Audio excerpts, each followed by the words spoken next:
4 लोग मेरे पास आए थे, कहे गुरुजी बहुत जल्दी इसको जो है टपकाता हूँ। हमने कहा बिल्कुल टपका दो। पुण्य का काम है तो ये पुण्य का काम आपको ही कर लेना चाहिए, आपको ही उन्हें गोली मार देना चाहिए, सारी झंझट ही खत्म।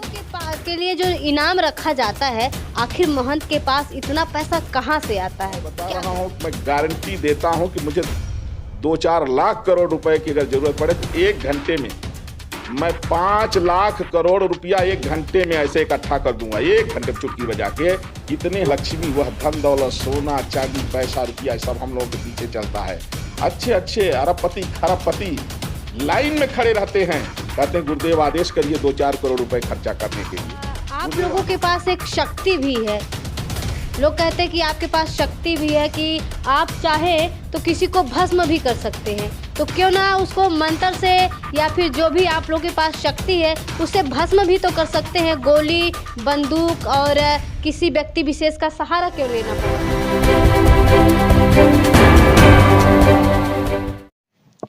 जी हाँ, मैं समता की सपोर्टर हूँ, मैं रोशनी रिपोर्टर हूँ। नमस्कार, मैं हूँ आपके साथ रोशनी और आप देखना शुरू कर चुके हैं रोशनी की रिपोर्टिंग गांव से शहर तक। हम अयोध्या में हैं और वही है तपस्वी छावनी, जो आप सब जानते हैं कि परमहंस महाराज जो तपस्वी छावनी में रहते हैं। और अभी हाल ही में फिर से एक बयान आया कि स्वामी प्रसाद मौर्य को लेकर, और नई बात ये भी है कि महाराज जी ने ये भी कहा है कि उसके लिए 4 लोग तैयार हो गए हैं। आइए जानते हैं कि क्या कहना चाहेंगे महाराज जी। अभी आपने कहा कि जो है 4 लोग तैयार हो गए हैं, ऐसा क्या? देखिए, सपा नेता स्वामी प्रसाद मौर्य जी, यह जिस पार्टी में रहा उसी पार्टी से गद्दारी किया, और जब यह भाजपा छोड़ा तो बड़ा धमकी देता था कि भाजपा को मिटा देंगे, योगी मोदी के औकात दिखा देंगे। हुआ क्या कि जनता ने वोट नहीं दिया, हार गया। हारने के बाद ये जहर उगलना शुरू किया और ये लगातार जो है मठ मंदिरों को लेकर के, धर्म ग्रंथों को लेकर के, सनातनियों को लेकर के यह जहर उगल रहा है।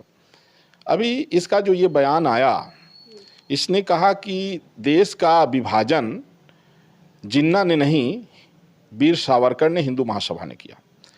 वीर सावरकर महान स्वतंत्रता सेनानी थे, परम देशभक्त थे, और अगर इस तरह का बयान नेता देंगे जो अपने स्वतंत्रता सेनानी, जिन लोगों ने देश के लिए पूरा जीवन निछावर कर दिया, इसको देश सहन नहीं करेगा।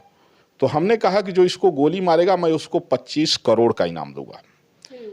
उसी पर 4 लोग मेरे पास आए थे, कहे गुरुजी बहुत जल्दी इसको जो है टपकाता हूँ। हमने कहा बिल्कुल टपका दो।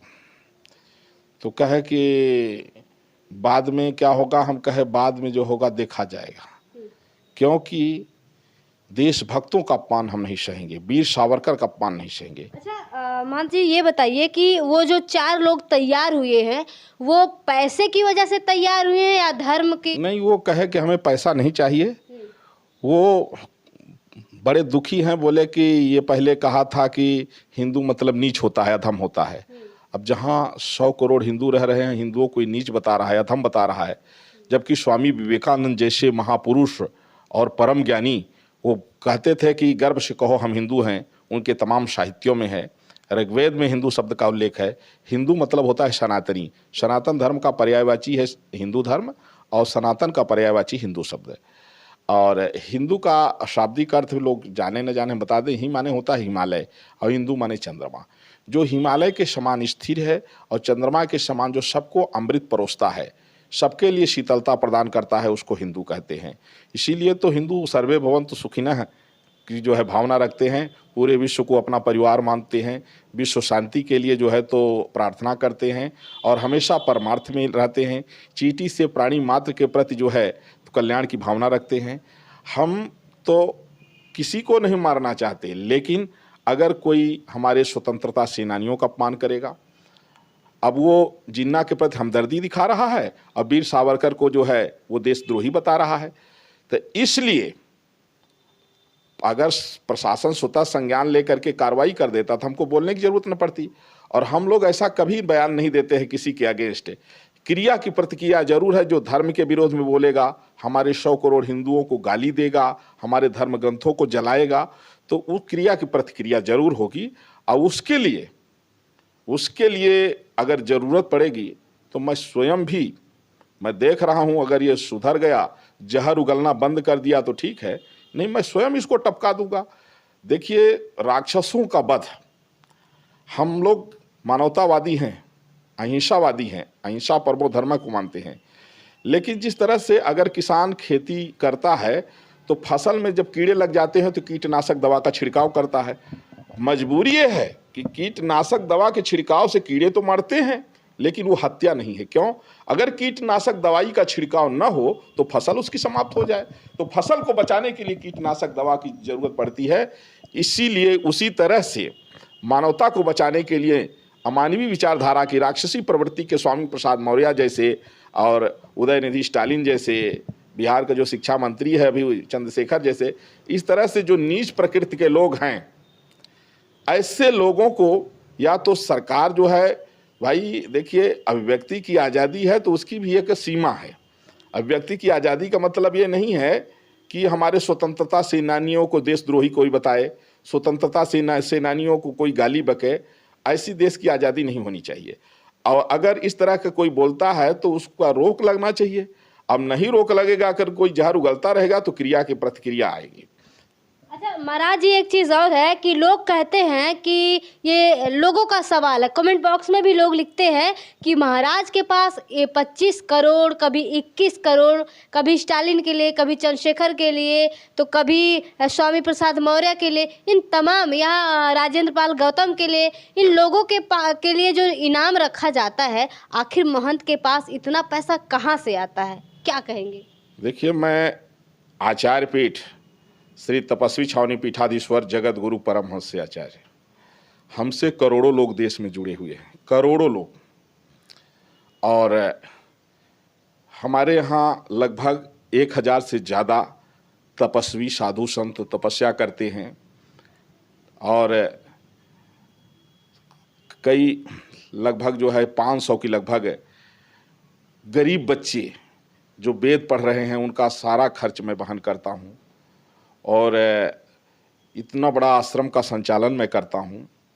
अब उनको मैं क्या बताऊँ, उन्होंने तपस्वियों के विषय में उनको जानना अगर है तो रामायण और गीता पढ़ ले, तब उन्हें पता लग जाएगा कि कहाँ से पैसा आता है। पैसा तो हम लोगों को मना करते हैं कि अब मत दीजिए। मतलब इतना चढ़ावा आ जाता है कि आपको मना करने की जरूरत पड़ती है कि अब पैसे मत दीजिए। चढ़ावा की तो बात छोड़िए, यहाँ लाख लाख रुपया एक एक आदमी देने के लिए लाइन लगाए हैं। हम लोग मना करते हैं, भैया आप जरूरत नहीं है, नहीं जरूरत है। अगर इशारा कर दूं तो 2-4 लाख करोड़ रुपया यों चुटकी बजाएंगे आ जाएगा। देखिए, इतने हमारे फॉलोवर्स पूरे देश में हैं, और देश के साथ पूरे विश्व में प्रवासी भी हमारे बहुत हैं। और जो बात जो लोग कह रहे, देखिए, पैसा, धन, दौलत हम लोगों के पीछे चलता है बाबा। लोग पैसे के पीछे चलते हैं, और वह लक्ष्मी, वह धन दौलत, सोना चांदी, पैसा रुपया, सब हम लोगों के पीछे चलता है। अच्छे अच्छे अरबपति खरबपति लाइन में खड़े रहते हैं, कहते हैं गुरुदेव आदेश करिए 2-4 करोड़ रुपए खर्चा करने के लिए, गुरुदेव आदेश करिए 1 लाख 2 लाख है, जो जिसकी जो कैपेसिटी है। तो ऐसे हमारे करोड़ों भक्त हैं। मैं बता रहा हूँ, मैं गारंटी देता हूँ कि मुझे 2-4 लाख करोड़ रुपए की अगर जरूरत पड़े तो 1 घंटे में मैं 5 लाख करोड़ रुपया 1 घंटे में ऐसे इकट्ठा कर दूंगा, 1 घंटे में चुटकी बजा के। ये कहते हैं आपका व्यक्तित्व जैसा होगा, लोग आपको सपोर्ट उसी तरह का करेंगे। हमको लोग जानते हैं। देखिए, राम मंदिर का आंदोलन जो विगत 500 वर्षों से चला, 12 दिन तक मैं अन्न जल परित्याग करके बैठा रहा आमरण अनशन में। जब योगी जी, उत्तर प्रदेश के यशस्वी मुख्यमंत्री जी ने तोड़वाया था, कुंभ में मैं 16 दिन तक आमरण अनशन किया। जब बिना अन्न जल का जब शंकराचार्य ने तोड़वाया था, मैंने चिता तक लगा ली थी। हमने तीर्थों से अंडा मांस मदिरा बंद कराने के लिए हमने देखा नहीं सुन रहा कोई, तो हमने जो है महामहिम राष्ट्रपति से ऑर्डर कराया था। और हिंदू राष्ट्र की शुरुआत हमने किया, फिर जल समाधि की हमने घोषणा किया था। हुआ कि अभी राज्यसभा में बहुमत नहीं है, समय दीजिए। क्योंकि देखिए, हम किसी के विरोधी नहीं हैं। लेकिन जो सनातन धर्म को समाप्त करने की बात कहेगा, जो गौ माता की हत्या करेगा, जो गोमांस खाएगा, ऐसे लोगों के विरोध में हम हैं और रहेंगे।